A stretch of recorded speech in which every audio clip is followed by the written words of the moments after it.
So over here, let's say for example, if I were to go to the shape right here, you can see that I got various shapes, but I don't really have a line.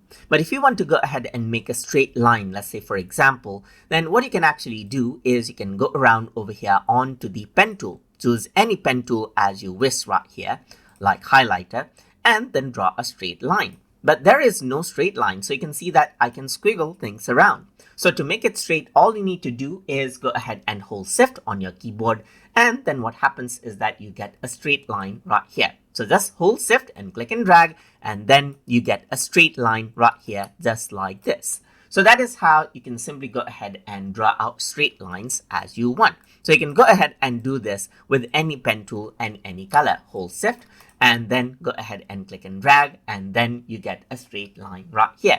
So that is basically how you can go ahead and draw out straight line inside of Jotboard. So I hope you guys learned something as always. And as always, please like, comment, share, and subscribe.